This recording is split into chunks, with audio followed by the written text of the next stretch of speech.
Varicose veins కి సరైన చికిత్స కోసం సంప్రదించండి ఎవిస్ హాస్పిటల్.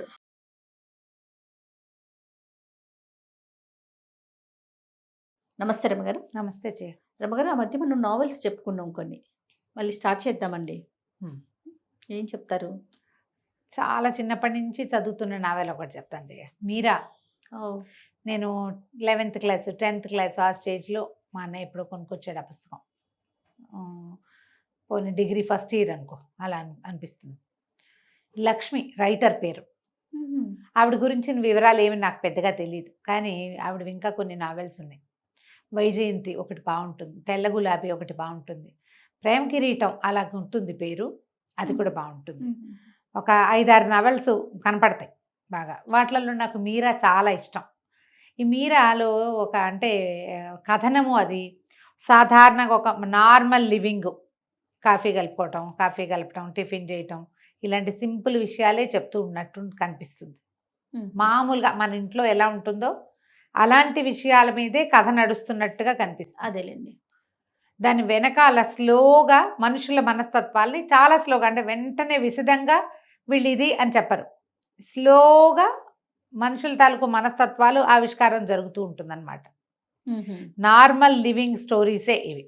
ఓకే. ఆవిడ కథలన్నీ కూడా ఒక మిడిల్ క్లాసు, కొంచెం హై క్లాస్ అంతే. ఇందులో అద్భుతమైన హీరోలు, పరమాద్భుత సౌందర్యవతులైన వాళ్ళు ఎవరో ఉండరు. విపరీత విషయాలు ఏముండవు, బాగా డబ్బులు ఉండటము అలా కూడా ఉండదు. అన్ని సాధారణమైన గాథల్లాగానే కనిపిస్తాయి. కథలు బాగుంటాయి. SCRIBD ఉంది కదా, స్క్రిప్ట్ నేను చదువుతాను, స్క్రైబ్డ్, దాంట్లో దొరుకుతాయి. ఒక సింపుల్ లివింగ్ నార్మల్ స్టోరీస్గా కనపడతాయి. ఓకే. ఈ మీరా బాగా ఇష్టం నాకు, ఎప్పుడు చదువుతుండేదాన్ని, మధ్య మధ్యలో తోచనప్పుడు కూడా.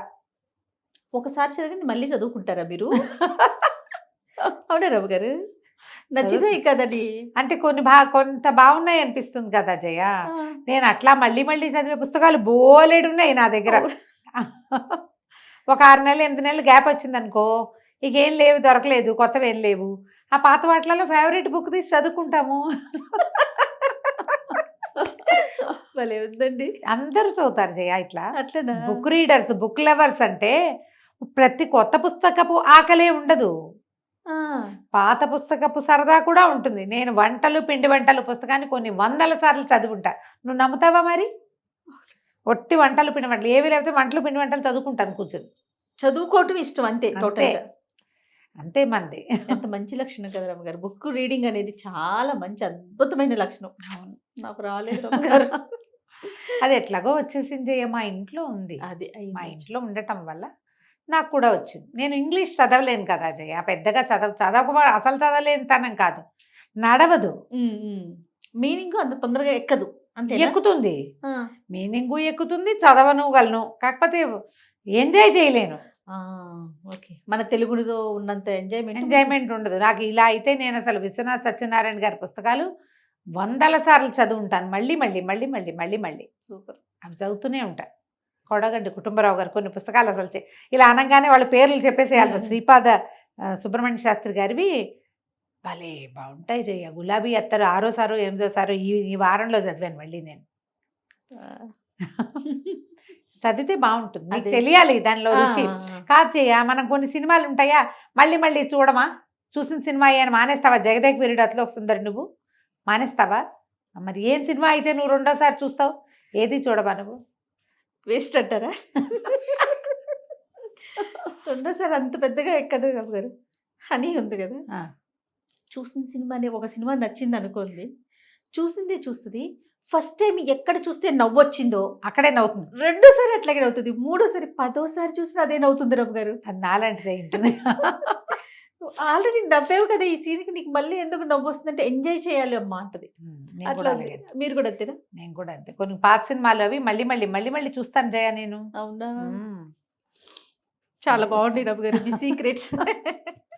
ఇలా చాలా మంది ఉంటారు, మేబీ ఇలా చాలా మంది. లేకపోతే పాత సినిమాలు రిలీజ్ అయినప్పుడల్లా ఎలా చూస్తున్నారు, మళ్ళీ ఎలా హిట్ అవుతున్నాయి. అవును. మా బందర్లో వచ్చిన ప్రతి పాత సినిమా మళ్ళీ ప్రతి సంవత్సరం రిలీజ్ అయ్యి ప్రతిసారి చూసేవాళ్ళం మేము.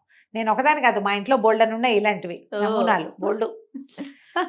చూసిన సినిమాయే కదా అని మానేకండా. మాయాబజారు, మిస్సమ్మ, ఆపు చేసి పప్పుకూడు, భూకైలాసు, భక్త ప్రహ్లాద, చూస్తే మళ్ళీ వస్తే మళ్ళీ చూస్తాం ఇంకొకసారి, ఎన్నిసార్లు చూసినా బాగుంటుంది. కథలు కూడా అంతే. మీరాలో కొద్ది, మీరా ఒక మధ్యతరగతి, ఒక సామాన్యమైన అమ్మాయి. ఈ కథ ఎట్లా స్టార్ట్ అవుతుందంటే, మీరా వాళ్ళ అమ్మ కాంతమ్మ గారు తండ్రి ఉన్నట్టు కథలో చూపించరు, తల్లి పిల్ల. అమ్మాయి ఆవిడేదో ఒక కుట్టు సెంటర్లో పనిచేస్తుంది, సింపుల్ చిన్న టీచింగ్ ఉద్యోగం లాంటిది, మెషిన్ కుట్టాలు అవి చేస్తారు. ఆ సెంటర్లో ఏవో బట్టలు ఇచ్చిరమ్మని ఇచ్చేసి వెళ్ళమని చెప్తారు కూతురికి. ఈ అమ్మాయికి ఒక ఫ్రెండ్ ఉంటుంది, అరుణ. అరుణ అంటే చాలా ఇష్టం. అరుణ ఒక రవ్వ మితభాష, మంచిది చాలా. ఆ అరుణ వాళ్ళ ఇంటికి వెళ్ళాలి, కాలేజీ చదువు, BA చదువుతున్న అమ్మాయి, ఫైనల్ ఇయర్లోనో ఇప్పుడు ఎక్కడో ఉన్నారు వీళ్ళు. అరుణ కూడా చదువుకుంటుంది. ఈ మీరాకి ఈ బట్టలు ఇచ్చి కుట్టు సెంటర్కి వెళ్ళమని చెప్తుంది. ఈ కథ మొత్తానికి కీలకం ఈ మొదటి ఘట్టమే అన్నమాట. అయితే ఈ కుట్టు సెంటర్కి వెళ్ళేసరికల్లా అక్కడ సరోజినీదేవి గారిని ఒక ఆవిడ, కొంచెం డబ్బులున్న వాళ్ళు, ఈ కుట్టు సెంటర్ రన్ చేస్తుంది. ఇలా చిన్న చిన్న పనులు చేసుకుంటూ కుట్లు అవి కుట్టేవాళ్ళని ఎంకరేజ్ చేయడానికి ఈ మహిళా మండలి తరఫున ఒక పెద్ద సెంటర్ లాంటిది పెట్టించేవాళ్ళు. ఇది వరకు కనపడేవి మనకి, మన ఊళ్ళల్లో కూడా కుట్టు సెంటర్లు, సూయింగ్ మెషిన్లు పెట్టుకుని. అయితే ఈ అమ్మాయి అక్కడికి వెళ్ళేసరికల్లా అక్కడ కొంచెం దీనికి తెలిసిన వాళ్ళు కొద్దిమంది పిల్లలు కనిపించారు, కాలేజీ పిల్లలు.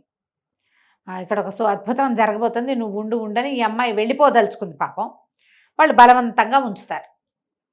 ఆడపిల్లలంతా పక్కపక్కలాడుతూ నవ్వేస్తూ ఉంటారు. ఈ లోపల ఒక ప్లకార్డు లాంటిది ఈ అమ్మాయి చేతికి అప్పచెప్తారు, ఇది పట్టుకోమని. అక్కడ ఏదో జరగబోతోందని తెలుస్తుంది, కానీ ఏమిటో తెలియదు. వీళ్ళందరూ అక్కడ లోపల ఉండగానే వాకిట్లో ఒక కారు వచ్చి ఆగింది. ఆ కారులో నుంచి ఎర్రగా పొడుగ్గా ఉన్న ఒక అతను దిగాడు. రెండో వైపు నుంచి ఒక అమ్మాయి దిగొచ్చి ఇలా కడుపులో నొప్పిగా ఉన్నట్టు వంగిపోయి ఉంటుంది, మూలుగుతోంది. ఆ అబ్బాయి గబగబా కారు దిగొచ్చి ఈ అమ్మాయిని కూడా డోర్ తీసి కారులోంచి దింపి కొంచెం సాయం బట్టి ఆ సెంటర్లోకి తీసుకొస్తున్నాడు. ఈ లోపలికి రాగానే ఆ వంగిపోతున్న అమ్మాయి ఎవరు? ఈ కుట్టు సెంటర్ నడిపించే సరోజినీదేవి గారి కూతురు పిల్ల జ్యోతి, దాని పేరు. కొంచెం అల్లరిది. ఈ మీరాకి తెలుసు, తన క్లాస్మేటే.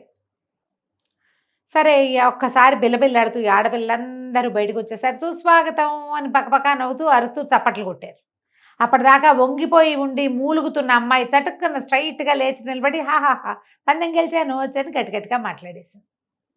ఈ ప్లకార్డు పుచ్చుకుందిగా మీరా, దాని మీద సుస్వాగతం అని రాసింది. ఆ అబ్బాయి చూసేసి అసహించుకున్నాడు వీళ్ళని. ఆ పిల్ల ఎక్కడో కడుపులో నొప్పి పడిపోతే వాడు మోసుకొచ్చాడు. అతన్ని కుట్టు సెంటర్కి తీసుకొస్తానని వీళ్ళతో పందెం కాసింది ఆ అమ్మాయి. ఆ అల్లరి చేస్తున్న ఆడపిల్లల గుంపులో వీళ్ళకి ఏ రకంగానూ సంబంధం లేని మీరా ఈ ప్లకార్డు నుంచునేసరికి ఆ అబ్బాయి మీరాని స్పష్టంగా చూసేశాడు. ఆ అమ్మాయి ఏదో చెప్పడానికి ట్రై చేసింది, కానీ అతను వినిపించుకోడు, చెరచెరా వెళ్ళిపోయాడు. ఆడపిల్లలంతా నవ్వుకున్నారు బాగా. ఈ పిల్లలకు ఎందుకు వచ్చాను నేను అనవసరంగా వీళ్ళ మధ్యలోకి, అయితే చెత్త పిల్లల్లో ఉన్నారు. అతను ఎవరో మర్యాదస్తుడు, పెద్ద కారు మనిషి కూడా బాగున్నాడు, బాగా ఎర్రగా గీసిన కందల్లే ఉన్నాడు, అంతే ఎర్రటివాడు. ఈ పిల్లకి ఏం చేయాలో తెలియలే. తన దారిని తను అరుణ వాళ్ళ ఇంటికి వెళ్ళిపోతుంది. అరుణ ఇంటికి తిరుగుతుంది. ఇలా జ్యోతి వాళ్ళు ఇక్కడ ఏం జరిగింది అనేది సరిగ్గా అరుణకి విడమర్చి చెప్పలేకపోతుంది. వాళ్ళు ఏదో అల్లరి చేశారు అని చెప్పింది. 2 సార్లు అరుణ్ ఇంటికి వెళ్ళాక ఈ అమ్మాయికి ఏం తెలుస్తుందంటే, ఆ రోజు అక్కడికి వచ్చిన ఆ ఎర్రటి పొడుగాటి అబ్బాయి అరుణ వాళ్ళ అన్నయ్య. ఓహో, అప్పటిదాకా అమ్మాయి చూడలే. అరుణ వాళ్ళది ఒక సంగతి. అరుణ ఏంటంటే వాళ్ళ సవితల్లి, ఈవిడ రెండో భార్య, వాళ్ళ నాన్నగారికి రెండో భార్య అరుణ వాళ్ళమ్మ. అరుణ వాళ్ళ నాన్నగారికి మొదట 2 కుమారులు పుట్టాక భార్య చనిపోతే చెల్లెల్నే పెళ్లి చేసుకున్నారట. ఆవిడ పేరు శాంతమ్మ గారు, ఆవిడకి అరుణ పుట్టింది. ముందు వాళ్ళిద్దరూ రాజేంద్ర, శేఖరం, 2 అన్నదమ్ములు. పింతల్లే పెంచింది. ఈ పెద్ద కొడుకు మాత్రం ఎప్పుడు ఈవిడ్ని అమ్మ అనేవాడు కాదు, పిన్నే అనేవాడు రాజేంద్ర. రెండో వాడైన శేఖరం మాత్రం ఈవిడ అమ్మని చెల్లెల్ని చాలా బాగా చూసుకునేవాడు, బాగా క్లోజ్గా ఉండేవాళ్ళు. ఆ చిన్నన్నయ్యతో చాలా ప్రీతి. ఆ పెద్ద అన్నయ్యే ఇల్లు అది. ఓకే, ఆయనకి పెళ్ళయింది, కానీ పిల్లలు కలగల. ఆయన భార్య పేరు కుసుమ. క్యారెక్టర్స్ నిదానంగా పరిచయం చేస్తారు, సంతానం లేదు. అక్కడి నుంచి ఈ అమ్మాయిని చూసేసరికి చిర్చిర్లాడిపోతాడు అతను. ఈ అమ్మాయి ఒక్కతే నాకు క్లోజ్ ఫ్రెండ్, ఈ అమ్మాయి మంచిదని చెల్లెలు చెప్పినా సరే అతనికి నచ్చదు. అన్నయ్య ఎందుకు అట్లా ఆడుగా బిహేవ్ చేస్తాడో ఈ అరుణకి అర్థం కాదు. ఏం జరిగింది వీళ్ళిద్దరి మధ్య, అతను అంత విసిగిపోవడానికి కారణం ఏమిటి అనేది అరుణకి ఎప్పటికీ తెలియదు. ఈ అమ్మాయి కూడా చెప్పడానికి కొంచెం చెప్దామనుకుంటుంది. ఇతను విసుక్కున్నట్టుగా మాట్లాడేసరికి ఒళ్ళు మండుతుంది. మీరాకి చిన్న తలబిరుసు, చాలా చిన్నది కానీ ఉన్నది. కనపడ్డంత మెతకది కాదు ఆ అమ్మాయి. పిల్ల అందంగా ఉంటుంది, చక్కగా బారెడు జడ, పద్ధతిగా బాగుంటుంది. కానీ వీళ్ళిద్దరికీ అన్బన్నే అవుతుంది. ఈ లోపల ఇంట్లో రకరకాలు జరుగుతూ ఉంటాయి. ఫైనల్ ఇయర్ పరీక్షలు రాస్తారు. రోజులు గడుస్తూ ఉంటాయి. అతనికి ఈ అమ్మాయి వచ్చినప్పుడల్లా చెల్లెలు సంతోషంతో పొంగిపోవటము అవి అతను నచ్చుబాటుగా ఉండవు. ఈ పిల్ల మంచి పిల్ల కాదు, పిల్ల మంచి పిల్ల కాదు, ఆ జ్యోతి వాళ్ళతో తిరుగుతుంది. ఇట్లా ఆ మధ్యలో ఆ జ్యోతి కూడా వీళ్ళు, ఆ అమ్మాయికి ఏంటి, ఆ జ్యోతికి ఈ వీళ్ళు డబ్బులు ఉన్న వాళ్ళు ఈ కుర్రాడికి లైన్ వేసి ఎట్లాగైనా వీళ్ళ తన అల్లరితో వాడిని మెప్పించాలనుకుంటే ఆ అబ్బాయి అల్లరికి లొంగేవాడు కాదు. ఆ సరదాని జీర్ణించుకోలే, అతనికి నచ్చలేదు. ఆ అమ్మాయి కూడా వస్తుంది, వాళ్ళు కలిసి వాళ్ళ ఇంటికి వెళ్తారు, రమ్మంటుంది. ఇవన్నీ జరుగుతూ ఉంటాయి. కానీ ఈ కుర్రాడికి మాత్రం ఆ అమ్మాయి మొహం గిట్టదు, శేఖరానికి మీరా మొహం గిట్టదు. రోజులు గడుస్తూ ఉంటాయి. వీళ్ళు రాజేంద్ర కుసుమ వాళ్ళ కథ నడుస్తుంది అనమాట. పిల్లలు కలగలేదు, అయితే బాగా ఆలోచించుకుని ఇద్దరు పిల్లల్ని అడాప్ట్ చేసుకుంటారు. అడాప్ట్ చేసుకోవడం మళ్ళీ ఎవరినో కాదు, అక్కయ్య పిల్లల్నే తీసుకుంటారు. చెల్లెలు కొడుకుని అక్కయ్య కూతుర్ని ఇద్దరిని ఉంచుకొని అక్కయ్య కూతురికి తోడు కోసం అక్కయ్య కొడుకుని కూడా ఉంచుకుంటారు ఇంట్లో, పెద్దవాడిని పిల్లల్ని చూసుకోవటం కోసం. ఈ పిల్లలు పెంపకాలు ఈ వ్యవహారాలు నడుస్తుంటాయి. అయితే ఒకసారి ఏమవుతుందంటే ఈ మీరాకి ఎలాగైనా బుద్ధి చెప్పాలని ఉంటుంది అతనికి. నువ్వు ఎక్కడికి రావద్దన్నట్టుగా అమ్మాయికి చెప్తాడు, మా ఇంటికి రావద్దు నువ్వు అని. అరుణతో చెప్పించండి ఆ మాట అని చెప్తుంది. అంతేగాని నేను అక్కడ లేనండి అది కాదు అని అతనికి నచ్చ చెప్పడానికి కానీ, నువ్వు పొరపాటు పడ్డావని చెప్పడానికి కానీ ఆ అమ్మాయి ట్రై చేయదు. మీరా ప్రయత్నించదు. పోనీ అరుణకి ఇలా జరిగింది, అందులో నా తప్పేం లేదు, మీ అన్నయ్యకి నన్ను చూస్తే అందుకే కోపం వస్తుందని అరుణకు కూడా చెప్పలేకపోతుంది, చెప్పదు. చెప్పదు. చెప్పకపోవడానికి ఏవో రకరకాల కారణాలు మొత్తానికి చెప్పదు. ఈ రోజులు గడిచాక ఒకసారి ఏమవుతుంది, అరుణ వాళ్ళు ఎక్కడికో ఊరు వెళ్తారు. ఇతను ఏమనుకుంటాడంటే ఈ పిల్లని ఇంటికి పిలిచి దీనికి బుద్ధి చెప్పాలనుకుంటాడు. నీలాంటి అల్లరి పిల్లతోటి మా చెల్లెలు తిరగకూడదు అని ఉంటుంది. ఈ అమ్మాయికి ఏదో పెళ్లి సంబంధం కూడా కుదురుస్తారు అరుణకి. అతని ఫ్రెండే మూర్తేనే అతని సంబంధం ఏదో కుదురుస్తారు. ఒక కుర్రాడు ఎవరికో ఉత్తరం ఇచ్చి చెంది అరుణ రమ్మంటోందని కాగితం రాయిస్తాడు. ఆ అమ్మాయి ఇంటికి వచ్చే టైంకి అరుణ వాళ్ళ ఇంటికి వచ్చేసరికి ఆ ఇంట్లో ఎవ్వరూ ఉండరు. ఇతను ఉంటాడు. ఏం చేస్తాడు, సుస్వాగతం అని బోర్డు పుచ్చుకుని వచ్చుంటాడు. అమ్మాయిని కవ్వించడానికి అనమాట. ఆ పిల్ల కూడా బాగా మాటలు విసిరేస్తుంది. దానికి ఏమనిపిస్తుంది, ఆ జ్యోతి మీద ఇంట్రెస్ట్ తోటే వచ్చాడు వీడు అనుకుంటుంది. జ్యోతి ఇతనికి నమ్మించిందని అనుకోదు. చాలా చిన్న మిస్అండర్స్టాండింగ్. ఇద్దరు మాటలు విసురుకుంటారు. అతను ఏదో అమ్మాయి చేతులు పుచ్చుకుని అది కాదని చెప్పబోయేసరికి చెంప మీద కొట్టేసరికి ఆ పిల్లల్ని గట్టిగా దగ్గరికి లాగేసుకునేసరికి ఒక ఒంటికి వివసత్వం వచ్చేస్తుంది. ఆ పిల్లని అనుభవించేస్తాడు అతను. దొరికిపోతుంది. ఒక ఒళ్ళు తెలియని స్థితిలో బలవంతం చేసేస్తాడు. లేచి వెళ్ళిపోతుంది. ఇతనికి ఏం చేయాలో తెలియదు, పొరపాటు చేశాను, దీన్ని ఎట్లా సరి చేసుకోవాలో అర్థం కాదు. ఆ తర్వాత మళ్ళీ మీరా అతనికి కనపడుతుంది. రోజులు గడిచిపోతాయి. ఇక్కడ ఆఫ్ చేసి పిల్లవాడు పుట్టడం దగ్గర మళ్ళీ కథ మొదలు పెడతారు. మధ్యలో అమ్మ ఎలాంటి ఇబ్బందుల్లోకి వెళ్ళారు ఏమీ చెప్పరు. చెప్పకుండా మళ్ళీ కరెక్ట్గా 3 నెలల పిల్లాడిని బట్టలు వేయటం దగ్గర కథ మొదలవుతుంది అనమాట. దీని తర్వాత ఇదంతా ఎవరు పాఠకుడి ఊహకు వదిలిపెడతారు. ఏమన్నా ఊహించుకోండి, ఏదైనా కానీ. అరుణకు కూడా పెళ్ళైపోతుంది. అరుణ పెళ్ళి కూడా ఒక వాక్యంలో తేల్చేస్తారు. సరే, ఇది కట్ చేస్తే వీళ్ళు వేరే ఊరు. ఈ ఊళ్ళో మీరాబాయమ్మ గారు, ఈ అరుణ కాదు మన మీరా వాళ్ళ అమ్మమ్మ బామ్మ అంటుంది. వాళ్ళ అమ్మకి పెద్దమ్మగారు. ఈ కూతురి స్థితి చూసి ఆవిడ భయపడి ఉద్యోగం మానేసి పిల్లని తీసుకుని వాళ్ళ పెద్దమ్మ దగ్గరికి వెళ్ళిపోతుంది. ఏలూరు దగ్గర ఏదో ఊరు, చిన్న ఊరు, అక్కడికి వెళ్ళిపోతుంది. తీసుకెళ్ళిపోతే అక్కడి నుంచి ఆవిడ ఈ పిల్లకి అబార్ట్ చేయించడానికి చాలా ప్రయత్నం చేస్తారు. కానీ అమ్మాయి ఒప్పుకోదు. అమ్మాయి ఏమంటుందంటే, మా అమ్మ కూడా ఇదే పని చేసి ఉండొచ్చు కదా, ఆవిడ నమ్మి తాళి కట్టించుకుంది, నేను ఎవరిని నమ్మి ఏది చేయలేదు, నా జీవితానికి ఇది వచ్చేసింది, దీన్ని నేను చెడగొట్టుకోను అని చెప్పేసి పిల్లవాడిని కంటుంది. 3 నెలల చంటి పిల్లాడు. ఈ ఊళ్ళో వీళ్ళని పట్టించుకునే వాళ్ళు ఎవరు లేరు, వీళ్ళెవరికీ తెలీదు, ఏమీ లేదు.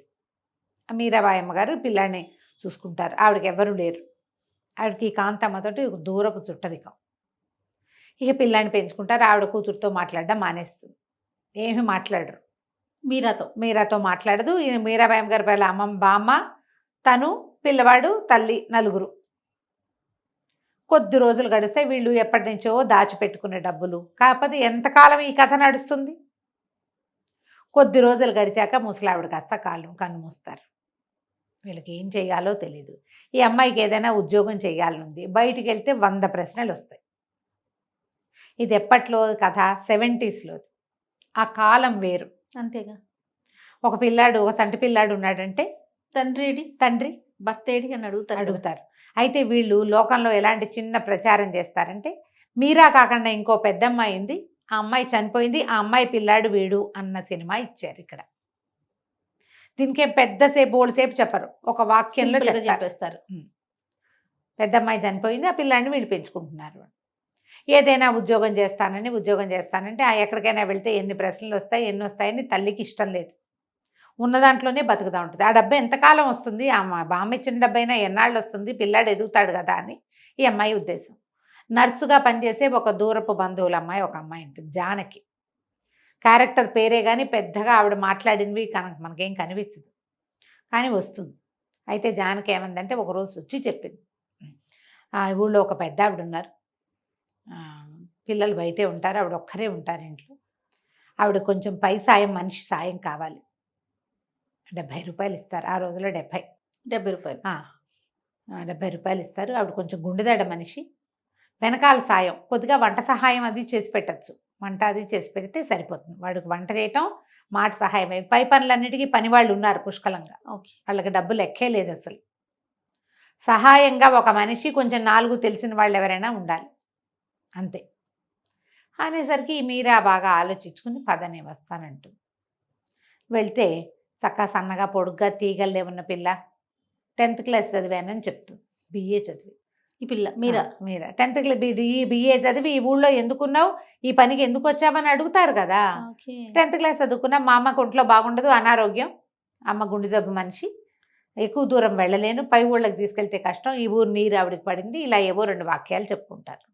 జానకి ఇంతలో ఏమైంది, ఆవిడకి ఉన్నట్టుండి ఆవిడ కొంచెం దడొచ్చేసరికి ఈ అమ్మాయి గబగబా వెళ్ళి కూజాలో మంచి నీళ్ళు నింపి పట్టుకొస్తుంది. అట్లా సహాయకారిగా ఉండేసరికి ఈ పిల్లని పెట్టుకుంటానంటుంది ఆవిడ.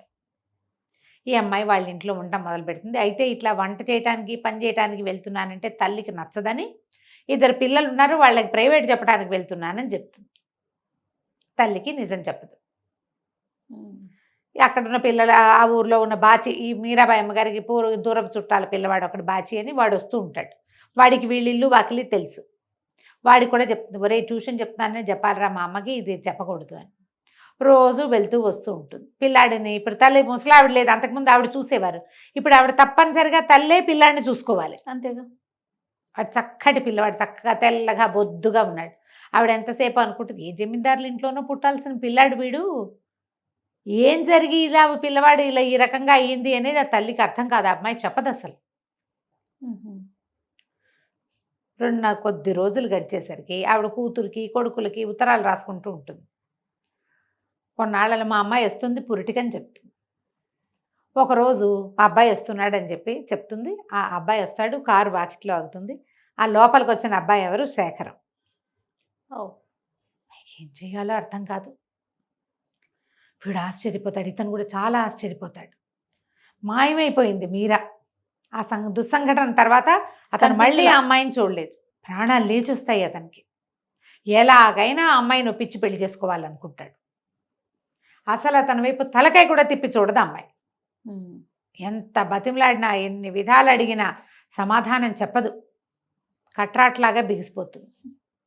ఇప్పుడు రేపు పురిటికి రాబోయే కూతురు ఎవరు? అరుణే. మరి వస్తుంది కదా, అతని చెల్లెలే కదా. కొద్ది రోజులు గడిచేసరికల్లా ఆ అరుణ్ వచ్చేసరికి ఆమె చూసి ఆశ్చర్యపోతుంది. 2 నెలలతో చూసేసరికల్లా, నువ్వు ఇక్కడ ఉండటం ఏమిటి, నువ్వు ఎందుకు ఈ పని చేస్తున్నావు, నువ్వు BA చదువుకుని, ఇంత చదువుకుని అంటారు.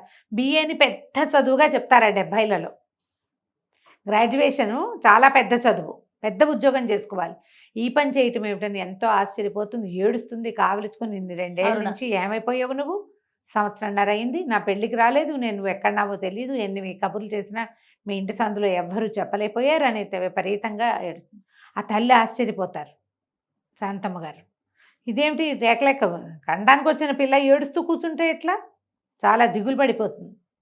నిన్నెంత మిస్ అయ్యాను నేను, నువ్వు ఇట్లా ఎందుకు చేసావు, నాకు ఎవ్వరూ ఫ్రెండ్స్ లేరు, నాకు ఉన్నదే నువ్వు ఒకదానివి, నువ్వేమో ఇట్లా నాకు చెప్పకుండా ఓ ఉత్తరం లేదు పత్రం లేదు, ఎట్లా వెళ్ళిపోయింటే అమ్మ బామ్మకు బాగోలేదని వచ్చేసాం, వస్తే ఒక ఉత్తరం ఎందుకు రాయలేదు నువ్వు అంటుంది.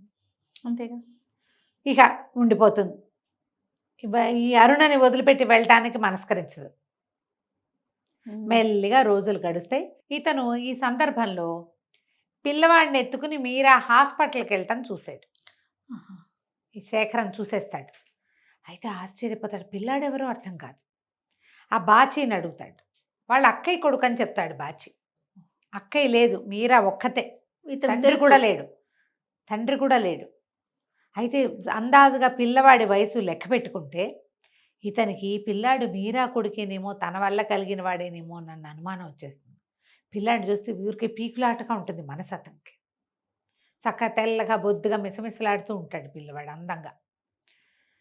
క్రమంగా అది బలపడుతుంది. అందుకే వీళ్ళు పారిపోయారు ఊళ్ళో ఇచ్చి. అయ్యో ఇంత కష్టం వచ్చింది నా వల్ల, సారీ చెప్పి ఆ పిల్లని పెళ్లి చేసుకుందామని ఉంటుంది అతనికి. ఇతను పెళ్లి చేసుకోలేదా? అతను పెళ్ళి అవ్వలేదు అప్పటికి, సంవత్సరంన్నరే కదా జరిగింది, అదేలే. ఏనర్థం జరిగింది అంతే, 2 ఏళ్ళు జరిగినాయి, అటు ఇటుగా 2 ఏళ్ళు అయింది. చెల్లెలు పెళ్ళి అయింది, చెల్లెలు పురుటికి వచ్చింది. ఈ అమ్మ ఇతనికి ఇంకా ఆవిడ పెళ్లి సంబంధాలు చూస్తానంటున్నారు, చేసుకోవటంలా. అతను చూస్తానంటోంది తల్లి, వాళ్ళు వీళ్ళు చెప్తున్నారు, అతనేం పెద్ద ఆసక్తిగా లేడు. ఆ జ్యోతి మొట్టమొదట ఈ అమ్మాయి నిరికిచ్చింది కదా మీరా, వాళ్ళు కూడా ఇతని కోసం ట్రై చేస్తున్నారు. వాళ్ళు ఏదో సమ్ బిజినెస్ దాంట్లో ఇతను ఇన్వాల్వ్ అయ్యి ఉన్నాడు వాళ్ళతోటి. వాళ్ళకి ఎలాగైనా ఈ అబ్బాయికి ఇద్దామనే ఉంది ఆ పిల్లని, కానీ అది కుదరటం లేదు. సరే ఈ లోపల అరుణకి డెలివరీ అయ్యి పాప పుడుతుంది. పాప పుడితే ఈ పాపకి బంగారు వస్తువులు కొంటూ పిల్లవాడికి కూడా కొంటాడు శేఖరం. ఇస్తాడు, ఇది బాబు కోసం అని. అనేసరిగా ఎక్కడ సంపాదించుకొచ్చావని అడుగుతుంది మా అమ్మ. ఏం చెప్పమంటావు, ఏం చేసి సంపాదించానని చెప్పమంటావు, అక్కర్లేదు నువ్వే ఉంచుకో నేను తీసుకోనంట. అతను ఎంత నచ్చ చెబుదామన్నా ఈ అమ్మాయి వినదు. అమ్మాయి విందు. ఎందుకంటే ఆ అమ్మాయి అనుభవించిన కష్టం అలాంటిది. ఫస్ట్లో అతను వినలా. ఫస్ట్లో అతను వినిపించుకోవాలా, అతను అర్థం చేసుకోవాలా. అమ్మాయి చెప్పబోయినా అతను అర్థం చేసుకోవాలా. చెల్లెల్ని వివరంగా అతనికి ఇలా ఇలా జరిగిందని తను అవమానపడ్డది చెల్లెలకి చెప్పలా. ఈ అమ్మాయి అక్కడ ఉంది, వాళ్ళు ఇలా చేశారు అని చెప్తే బాగుండేది, అతను చెప్పలేదు. సిగ్గుపడి అతను చెప్పలా, మొహమాట పడి మీరా చెప్పదు. బాగుంది. చివరికి ఇలాగైంది. మెల్లిగా ఓసారి ఏమవుతుంది, పిల్లాడు ఏదో కింద పడతాడు. ఆ పూట వీళ్ళ ఇంట్లో ఏదో అర్జెన్సీ, వాడి పాపం పళ్ళు దిగిపోతాయి పెదవిలో. వాడు ఏడ్చి మొత్తుకుంటున్న పిల్లాడినే వదిలిపెట్టి వస్తుంది పని ఉందని. ఈ లోపల ఏమవుతుంది, ఆ పిల్లాడి మీద యావగా ఉండి ఇంట్లో ఏదో పులుసు గిన్నె అటు ఇటు తిప్పుతుంటే పులుసు కాస్త మీదకి పడిపోయి కాళ్ళ మీద పడిపోతుంది. కాలంతా పుండు.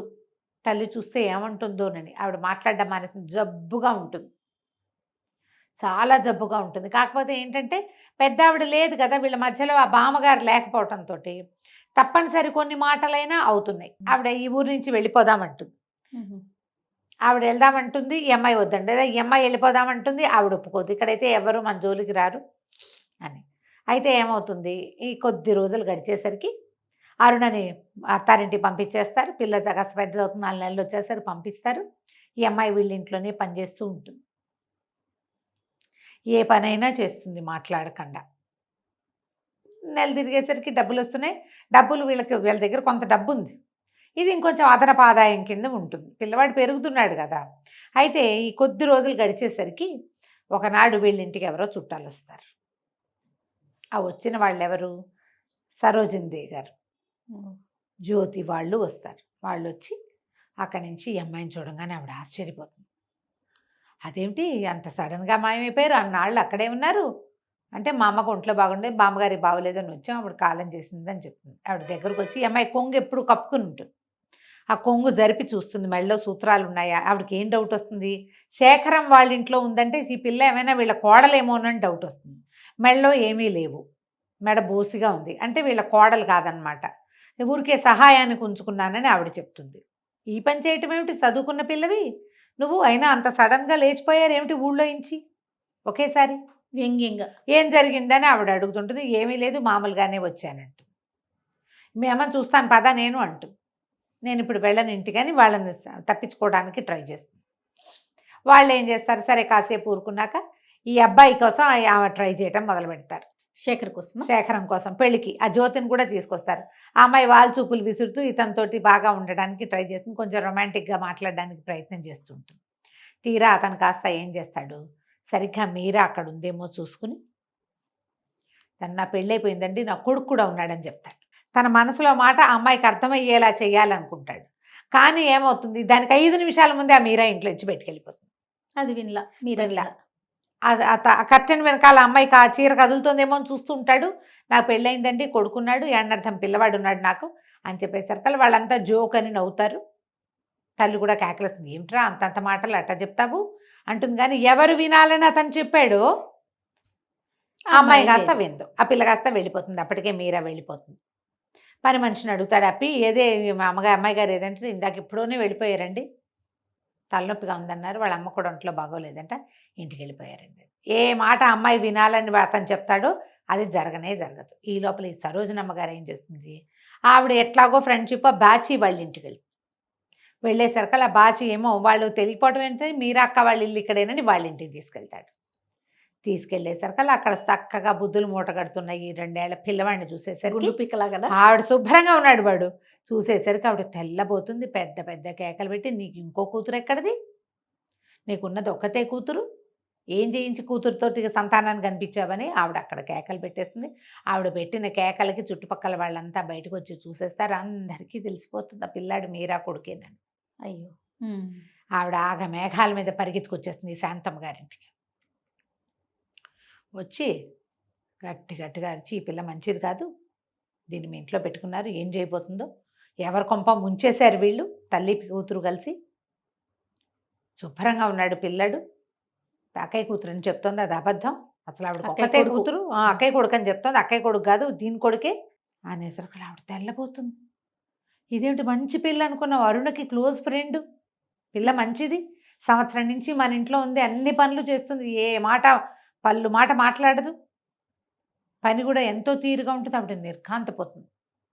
ఆవిడ నానా అరుపులు అరిచి, ఒకవేళ ఈ అమ్మాయి మీద మనసు పెట్టుకుని శేఖరం ఒకవేళ పెళ్లి కాదంటున్నాడేమోనని ఆవిడకి డౌట్ వస్తుంది.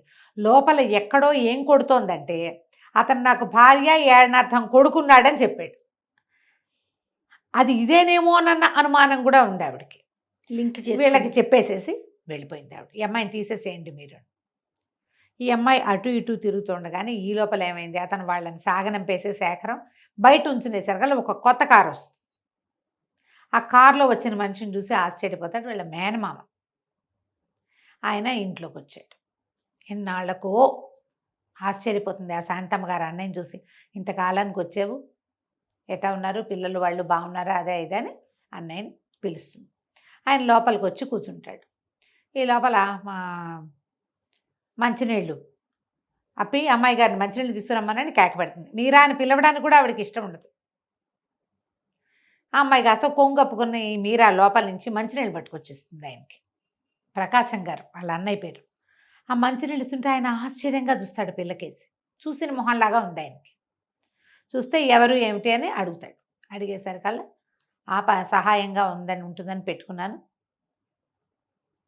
మీరా మంచి పిల్ల అనుకున్నాను, ఇప్పుడే ఈ పిల్లకి ఏమిటో కొడుకున్నాడు, వివాహం కాలేదు, కొడుకున్నాడని తెలిసింది, ఏం మాట్లాడాలో తెలియటం లేదు, ఎవరిని నమ్మలేకుండా ఉన్నాను రా అన్నయ్య అన్నది. మీరానా, మీరాబాయా, ఏమ్మా నీ పేరు మీరానా అని అడుగుతాడు.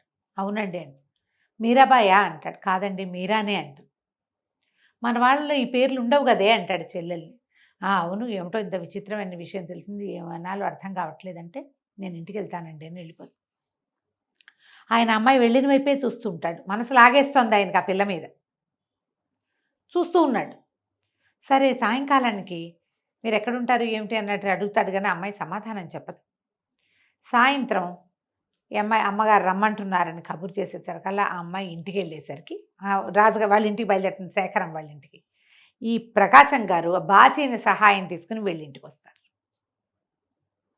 ఈయన లోపలికి తలుపు తీసేసరికల్లా ఆవిడ ఆశ్చర్యపోతుంది. ఆవిడకి కొంచెం గుండె జబ్బు మనిషి, దడ బెంగ ఉన్నాయి. దాని తోడేమో కూతురు జీవితం సర్వనాశనం అయిపోయింది, తల్లి తోడు లేరు. ఆవిడని నమ్ముకుని వస్తే మీరాబాయి అమ్మగారు పోయారు. ఈ పిల్లాన్ని ఎట్లా పెంచుతుంది, ఈ పిల్ల జీవితం అంతా ఒంటరిగా ఎట్లా బతుకుతుంది, ఆ బెంగలతో చచ్చిపోతోంది. ముందు రోజు మధ్యాహ్నం సాయంకాలమో ఈవిడ చేసిన సరోజిని గారు చేసిన గొడవకి ఆవిడ ఇంకా కుంగిపోయి నానా ఇదిగాను ఉంటుంది అసలు కాంతమ్మ గారు. కాంతం నేను ప్రకాశాన్ని అంటాడు. ఆనంగానే ఆవిడ ఫిట్ వచ్చి పడిపోతుంది. ఆయనకేం చేయాలో తెలీదు.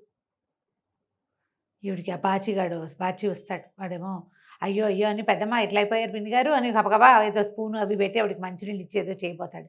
ఏమిట్రా ఈవిడికి ప్రాబ్లం అంటే, ఏమోనండి నిన్న ఏదో గొడవ అయింది, ఆవిడెవరో చుట్టాలు ఆవిడ వచ్చారు, ఈవిడ ఇట్లా పాడైపోయారు, పాపం చాలా బెంగగా ఉన్నారు, మనుషులు చాలా మంచివాళ్ళండి వీళ్ళు అంటాడు. ఆయన వెళ్ళిపోతాడు అక్కడి నుంచి. అయితే శేఖరం బయట ఊరు వెళ్ళి తిరిగి వస్తూ ఊరి మొదట్లో వంతెన మీద కూర్చున్న మావయ్యని చూసి ఆశ్చర్యపోతాడు. ఏమిటి మావయ్య ఇక్కడ కూర్చున్నావు చీకట్లో అన్నాడు. ఏం చేయండిరా నా బతుకంతా చీకటే అని కారు ఎక్కి కూర్చుని అలా తలపట్టుకుని మీరా నా కూతురేరా అని చెప్తాడు. నేను చేసిన తప్పుకి వాళ్ళు అనుభవిస్తున్నారు. నేను గనక వదిలేయకుండా ఉంటే నా జీవితం ఇలా సర్వనాశనం అయ్యేది కాదు. కాంతాన్ని మీరాతో వదిలేశాను నేను. ఇప్పుడు మీరా దాని కొడుకుతోటి ఎవరో దౌర్భాగ్యుడు దాని జీవితం నాశనం చేశాడు అనేసరికి నేనేం చెప్పడానికి భయం వేస్తుంది దానికి. ఓకే, ఏం చేయాలో అర్థం కాదు. ఏమిటి మావయ్య ఏం జరిగింది అంటే, నేను చదువుకునే రోజుల్లో ఒక ఇంట్లో అద్దెకు ఉండేవాడిని. వాళ్ళ పక్కింటి వాళ్ళ మేనగోడలు కాంతం, పాపం వాళ్ళ ఆస్తి ఉండేది, అమ్మాయికి పుట్టింటిది. మేనమావ పంచం చేరింది, అమ్మ నాన్న లేక వాళ్ళు చాలా బాధ పెట్టేవాళ్ళు. పెద్ద పెద్ద కళ్ళు, పెద్ద జడ, చక్కగా ఉండేది, సన్నగా బకపలచగా ఉండేది. మా రూమ్కి వస్తూ పోతూ ఉండేది, బాగా కలివిడిగా ఉండేవాడిని. నాకు ఎంతో ఇష్టం తనంటే. అయితే ఒక దశలో వాళ్ళు ఒక ముసలివాడికి ఇచ్చి పెళ్లి చేయబోయారు. ఆ పిల్ల చచ్చిపోవాలనుకుంది నూతులో పడి. నాకు జాలి ప్రేమ రెండూ ఉన్నాయి, నేను పెళ్లి చేసుకుంటానన్నాను. అయితే పెళ్లి చేసుకోమని అడిగి వాళ్ళు ఇల్లు వదిలిపెట్టేసి ఏలూరు పారిపోయి వచ్చేసాం మేము. తను తీసుకొచ్చేసాను. ఆ ఏలూరులో వీళ్ళ చుట్టాలు ఆవిడ మీరాబాయి అమ్మగారిని, ఈ కాంతానికి పెద్దమ్మ అయ్యేవి ఆవిడ. ఆ మీరాబాయి అని అడిగింది అందుకనమాట. అతనికి తెలుసు ఆ పేరు ఆయనకి. ఆవిడ దగ్గర పెళ్లి చేసుకున్నాం, కలిసి ఉండేవాళ్ళం. నేను వస్తూ పోతూ ఉండేవాడిని. అప్పుడు బీఈడీ చదివేవాడిని ఆ రోజుల్లో, ఏదో అలా చదువుకునేవాడు ఆయన. అయితే కాంతానికి నెల తప్పి ఉండగానే నేను మా ఇంటికి వెళ్ళాల్సి వచ్చింది. మా నాన్న సీరియస్ అని ఉత్తరం వచ్చింది. తీరా నేను అక్కడికి వెళ్ళాను. వెళ్ళేసరికల్లా నా పెళ్లి కుదిర్చారు. మా నాన్న చచ్చిపోతానని నన్ను బెదిరించి, విషం తాగుతానని బెదిరించి పెళ్లి చేశాడు. మీ అమ్మకి ఇవన్నీ తెలుసు. కాంతం ఎన్ని ఉత్తరాలు రాసినా కాంతం దగ్గర నుంచి సమాధానం రాలేదు. అయితే ఆవిడ ఏం చెప్తుందంటే, ఈ ఫిట్స్ వచ్చే ముందు చెప్తుంది, నన్ను మర్చిపోమని, నన్ను వదిలేయమని, నాకు డబ్బులు కూడా పంపించావు నువ్వు, అందుకే నీకు నాకు సంబంధం లేదు అని. వీళ్ళ అన్నయ్య ఏం చేస్తాడంటే, ఈయనకు ఒక అన్నయ్య ఉంటాడు. ఆయన ఇలా మా తమ్ముడిని వల్ల వేసుకున్నావు చెప్పాడు, నువ్వు ఎలా వల్ల వేసుకున్నావా మా తమ్ముడు చెప్పాడు, నువ్వు వదిలిపెట్టట్లేదన్నాడు అని తమ్ముడి మీదే పెట్టి మిస్లీడ్ చేసి, నువ్వు ఇంకా మా వాడి జీవితంలో దఖలు పెట్టుకోవద్దు, మా మేనమావ కూతురుతో పెళ్లి చేసేస్తున్నాము అని రాసేసాడు ఉత్తరం. డబ్బు కూడా ఏదో పంపించాడు. ఇక ఆ ఉత్తరం చూసుకుని ఆవిడ ఆ ఊళ్ళో ఉండకుండా ఈ కడుపుతో ఉన్న అమ్మాయిని తీసుకుని మీరాబాయి అమ్మగారు ఎక్కడికో వెళ్ళిపోయింది. ఇంకా చేసేదేముంది, కడుపుతో ఉంది ఆవిడ, మెళ్ళ పసుపుతాడు ఉండేది, పిల్లని కన్నది, తన పిల్లని తను పెంచుకుంది అనమాట. నేను తర్వాత ఎంత ప్రయత్నం చేసినా వాళ్ళు ఎక్కడున్నారో కనిపెట్టలేకపోయాను. పిల్లలు చిన్నపిల్లలు, ఆయనకు ఒక కూతురు, ఇద్దరు కొడుకులు. ఈవిడ చెప్తుంది శాంతమ్మ గారి నడక అది చూస్తే ఇందిరిని చూసినట్టు ఉంటుంది అని. ఆయన ఇప్పుడు చెల్లెల దగ్గరికి ఎందుకు వస్తాడు, ఆయన కూతురు కడుపుతో ఉంది, పురుడు పోసుకోవడానికి ఇబ్బంది, భార్య లేదు, ఆయన భార్య చనిపోయింది, ఈవిడేమో ఇలా తప్పిపోయింది, ఆయన భార్య ఏమో పోయింది, పిల్లలు బాగా దుడుగ్గా ఉన్నారు మగపిల్లలు. పురుడు పోయడానికి ఆడపని సహాయం లేకుండా ఎట్లా చేస్తాం, వదిన పురుడు పోస్తానని అనలేదు, వాళ్ళే వదిలే వాళ్ళ అత్తారింట్లో వాళ్ళే పోసుకుంటారంది, కాస్త సహాయం చేయమని చెల్లెల్ని అడగడానికి వస్తాడు. ఇందిర కూడా నాకు అరుణ్ లాంటిదే, మా ఇంటికి తీసుకురా, ఇక్కడే ఉంచి నేనే చూస్తానని చెప్తుంది. ఈ అమ్మాయిని చూస్తే ఇందిర నడక అది ఇందిరిని చూసినట్టు ఉంటుంది, ఇవి మీరాని చూస్తే. ఓకే, తండ్రి పోలికలు ఎన్నో కొన్ని ఉంటాయి కదా. అక్కడి నుంచి ఈయనకి ఏం చేయాలో తెలీదు, పరమ దుఃఖంతో నెత్తుకొట్టుకుంటూ ఉంటాడు. ఇప్పుడు ఈ సందర్భంలో ఈ విషయం ఎట్లా చెప్పాలో శేఖరానికి అర్థం కాదు. ఆ పిల్లవాడి తండ్రి నేనేనని ఎట్లా చెప్పాలో అతనికి తెలియదు. ఆయన కష్టంలో ఆయన ఉన్నాడు కదా. సరే ఇంటికి తీసుకెళ్తాడు. ఆయన ఏమో చెల్లెలకి చెప్పేస్తాడు. చెప్పేసరికల్లా నేను బతిమలాడినా కాంతన్న నా మాట ఒప్పుకోలేదు, వెళ్ళిపోమంది నన్ను బయటికి, మా జీవితాల్లో నుంచి వెళ్ళిపో, దాని జీవితం నీ వల్లే, ఇదిగో దాని కొడుకు, నువ్వు నన్ను నాశనం చేస్తే దాన్ని ఇంకోటి ఎవడో నాశనం చేశాడు, తరతరాలుగా మేము నాశనం అవ్వడానికి పుట్టినట్టున్నాం అంటూ అనేసరికి ఈవిడంటుంది, అట్లా కాదు, నువ్వేం మోసం చేయలేదు అన్నయ్య, నాన్న అన్నయ్య కలిసి చేశారు ఈ పని, ఇట్లా జరిగింది. ఇట్లా జరిగింది, నేను వచ్చి ఆవిడని ఒప్పిస్తానని మర్నాడు బయలుదేరి వీళ్ళింటికి వస్తాను. ఓకే. ఈ తల్లికి చాలా సీరియస్ అయిపోవటానికి ప్రధానమైన కారణం ఏంటంటే ఆవిడకి జబ్బు చేసేస్తుంది. ఆ సరోజినీదేవి గారు ఏం చెప్తుందంటే, వీళ్ళింట్లో ఎవరు పిల్లలు లేరు, నీ కూతురు అక్కడ ట్యూషన్ చెప్పట్లా, ఆ డబ్బు గల ఇంటి ఆవిడ కొడుకుని వల్ల వేసుకోవడానికి నీ కూతురు అక్కడికి వెళ్తుందని చెప్పింది. అయ్యో, మరి వాళ్ళు ఊహించింది అదే కదా. అదేలే. ఈ మాటలన్నీ వినేసరికి ఆవిడకి ఇంకా పిచ్చకిపోయి ఫిట్స్ వచ్చేసి పిచ్చ టెన్షన్ తోటి ఉంటుంది, ఆ జబ్బుగా అయిపోతుంది. ఈవిడ శాంతమ్మ గారు అన్నయ్యని వెంబడి పెట్టుకొచ్చి ఆవిడకి బాగా నచ్చ చెప్పడానికి ప్రయత్నం చేస్తుంది. మీరా జీవితం ఒక ఘాట్లో పడుతుంది, మా అన్నయ్య దగ్గరికి వచ్చేసే, నువ్వు పెళ్లి చేసుకున్నావు కదా ఆల్రెడీ, నువ్వు వివాహితవి, ఇలా ఒంటరిగా నువ్వు ఉండాల్సిన అవసరం లేదు, డాక్టర్ దగ్గరికి వెళ్దామని బతిమలాడి బతిమలాడి బతిమలాడి బతిమలాడి మొత్తానికి ఆవిడ్ని లైన్లో పెడుతుంది. ఈవిడేమనుకుంటుందంటే, ఇప్పుడు ఆవిడ భర్తతో కాపురము వాటి మీద ఆసక్తి ఏం లేదు, ఇంకా అది పోయింది చిన్నతనం, పిల్ల జీవితం, పిల్ల జీవితం ఒక ఘాట్లో పడుతుందేమో, తండ్రి ఆసరా ఉంటే అది వేరే కథ కదా అంతేగా అని అనుకుంటుంది. అనుకునేసరికి ఎప్పుడైతే ఈ సంగతి తెలిసిందో ఇతను ఏం చేస్తాడంటే, అరుణ ఉత్తరం రాసిందని చెప్పి తను ఒక ఉత్తరం రాస్తాడు మీరాకి, వివరంగా లెటర్ రాసి పెడతాడు. నువ్వు ఇలా జరిగింది, నేను నిన్న అలా పొరపాటు పడ్డాను, ఒక తొందరపాటు పని, ఆ రోజు నుంచి ఈ రోజు దాకా నేను దాని మీద రిపెంట్ అవుతూనే ఉన్నా. నేను జ్యోతిని పెళ్లి చేసుకోమని వాళ్ళు అన్నా కూడా నాకు భార్య కొడుకు ఉన్నారని చెప్పాను, నాకు భార్య ఉంది, కొడుకు ఉన్నాడు, ఒప్పుకుంటే నా భార్య నా ఇంట్లో ఉంటుంది అని ఉత్తరం రాస్తాడు. అరుణ రాసింది ఉత్తరం అని చెప్పి దాంట్లోనే తను రాసిన కాగితాలు కూడా పెట్టి ఆ అమ్మాయి చేతికిస్తాడు. ఇంటికి వెళ్తుంది కానీ ఆ ఉత్తరం చదువుతుంది, అది పక్కన పడేసి పెడుతుంది. ఈ రోజు శాంతమ్మ గారు ప్రకాశం గారు వీళ్ళ ఇంటికి వచ్చి మెల్లిగా వాళ్ళని లైన్లో పెడతారు. పిల్లాడికి బొమ్మలు తీసుకొస్తాడు, పిల్లవాడు మెల్లిగా తాతతో స్నేహం చేసి ఆడుకుంటూ, మూడో మంచి కనపడితే ఆడతారు కదా, ఆడుకుంటూ ఉంటారు. ఇక తన పాత్ర, తల్లి జీవితంలో తన పాత్ర లేదని అర్థమవుతుంది మీరాకి. వాళ్ళ అమ్మకి ఇప్పుడు ఎవరు ఇంపార్టెంట్, తన కోసమే చేస్తున్నా, తన కోసమే ఈ పని చేస్తుంది, తల్లి ఒప్పుకుంటుంది భర్తని. కానీ ఇంకేమిటి, ఆవిడకి అవతల బాధ్యతలు కూడా, ఆవిడకి ఒక పురుడు పోయాల్సిన సవితి కూతురు, ఇద్దరు పైకి తీసుకురావాల్సిన ఇద్దరు మగపిల్లలు ఉన్నారు అక్కడ. మరి అందులో ఒక్కసారి అడుగు పెట్టిందంటే తన చిన్నది పాత్ర, వాళ్ళ అమ్మది పెద్ద పాత్ర. ఆలోచిస్తూ అటు ఇటు తిరుగుతూ కాగితాలు తీస్తుంది. ఉత్తరం తీసేసరికల్లా ముత్యాల కోవలాగా ఉన్న దస్తూరి చూసి ఆశ్చర్యపోయి ఆ ఉత్తరం చదవటం మొదలుపెడుతుంది. చాలా సిగ్గుపడుతుంది తన ప్రవర్తనకి. అతను అవకాశం ప్రతిసారి చెప్పడానికి ట్రై చేస్తూనే ఉన్నాడు, కానీ నేను వినిపించుకోలేదు. వినిపించుకుంటే జీవితం, ఇప్పుడు పాత కథల్లో ఎలా ఉంటుందంటే జయ, ఇప్పటి ఈ కాలంలో అయితే ఒక రేప్కి గురైతే వాడినే పెళ్లి చేసుకోవాలన్న నియమం ఈ రోజున లేదు. పూర్వకాలంలో ఇట్లాంటిది అత్యాచారానికి గురైన వాళ్ళని పెళ్లి చేసేవాళ్ళు. మనకు కొన్ని కథలు, అవునండి, వ్యవహారాలు జ్ఞాపకం ఉన్నాయి కదా. ఈ రోజుల్లో ఉన్న మైండ్ సెట్కి ఇది సెట్ అవ్వదేమో, కానీ ఇదివరకు రోజుల్లో అలానే ఉండేది. ఈ సంతానం అతని సంతానంగా చెలామణి అవుతుంది, ఇది కుదురుతుంది కదా. ఈ ఉత్తరం చూసేసరికల్లా అమ్మాయికి చాలా దుఃఖం వస్తుంది.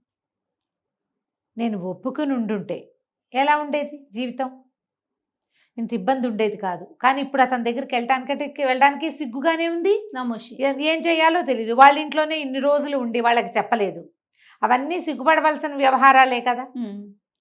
సరే మెల్లిగా తల్లి, సాయంత్రం రండి, ఇవాళ మంచి రోజు, గృహప్రవేశం చేద్దురు కానీ అని చెప్పి ఆవిడ శాంతమ్మ గారు పిలుస్తుంది.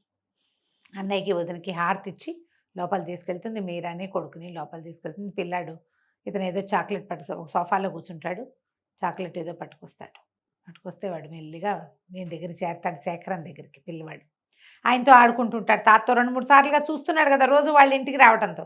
ఇతని దగ్గరికి పెద్దగా రాడు, నిదానంగా రావడం మొదలు పెడతాడు. ఇక శేఖరం ఏమనుకుంటాడంటే, ఉత్తరం చదివినా మీరా తనని యాక్సెప్ట్ చేయదు, ఇక తను ఇక్కడ ఉండనిద్దాం, ఇంక ఈ ఇల్లు వదిలిపెట్టేసేయాలి మనం, తనకైనా కంఫర్ట్ ఉంటుంది, పిల్లాడు హాయిగా పెరుగుతాడు కదా వాళ్ళు ఇక్కడ ఉంటే. వాళ్ళు ఉన్ననాళ్ళు ఇందులో వచ్చి పురుడు పోసుకొని అంతకాలం ఉంటుంది, ఇంకా నేను ఇక వదిలేసేద్దాం, మీరా నేను చూసుకుంటానని చెప్తుంది ఆవిడ వాళ్ళ అమ్మకి. మీరు బెంగపెట్టుకోవద్దు, మీరా నాతో ఉంటుంది, పిల్లాడు నా దగ్గర పెరుగుతాడు, నేను పెంచుకుంటాను వీడిని. తనకు మానవుడేనని ఆవిడకి తెలియదు కదా. సరే చాలాసేపటికి అతను లోపలికి వచ్చేసరికల్లా గబుక్కొని దగ్గరకు వచ్చి కౌగిలించుకుంటాను. నన్ను క్షమించండి, నేను మిమ్మల్ని అర్థం చేసుకోలేకపోయాను. ఇప్పుడు అమ్మాయి రెడీగా ఉంది దీనికి, అమ్మాయి రెడీగానే ఉంది, అతను రెడీగానే ఉన్నాడు. బయట వాళ్ళకి వీళ్ళు తను ఏం చెప్పాడు అనేది ఏమీ చెప్పరు. ఆ అమ్మాయి అతన్ని చేరుకోవటం మాత్రమే చూపిస్తారు. కథలో లాస్ట్ ఘట్టం అదే. నన్ను క్షమించు, నేను ఉత్తరం ఇప్పుడే చదివాను, నువ్వు 3-4 రోజుల నుంచి నువ్వు రాలేదు కదా, నీకు నచ్చలేదు అనుకున్నాను నా ప్రపోజల్ అంటే. కాదు, నేను ఇప్పుడే ఉత్తరం చదివాను, ఇవాళే చదివాను అని చెప్తుంది. చెప్పి మెల్లిగా భర్తను చేరుకుని ఉండిపోతుంది అతనితోటి. తర్వాత వీళ్ళు ఎలా చెప్పుకున్నారు, మళ్ళీ పెళ్లి చేసుకున్నారా, అవన్నీ మన మైండ్స్కి వదిలిపెట్టేస్తారు. మీరా బాగుంది కదా కథ, మళ్ళీ ట్విస్టులు ట్విస్ట్ ప్లస్ ఇదేదో ఒక స్టోరీ లాగా అనిపించట్లేదు, నిజమైన ఘటన అట్లా అనిపిస్తుంది. అలాగే కనపడుతుంది. బాగుంది, బాగా రాస్తారు. ఎవరికైనా దొరికితే చదవండి. ఒక్క రవ్వ స్లోగానే నడుస్తుంది, కథనం స్లోగా ఉంటుంది, కానీ తాపీగా మన లైఫ్లో రోజువారీ జరిగే ఘటనలు చూపిస్తున్నట్టుగానే చక్కగా కనిపిస్తుంది. తాపీగా చదువుకోవాలి. బాగుంది రమ్మ గారు. నమస్తే.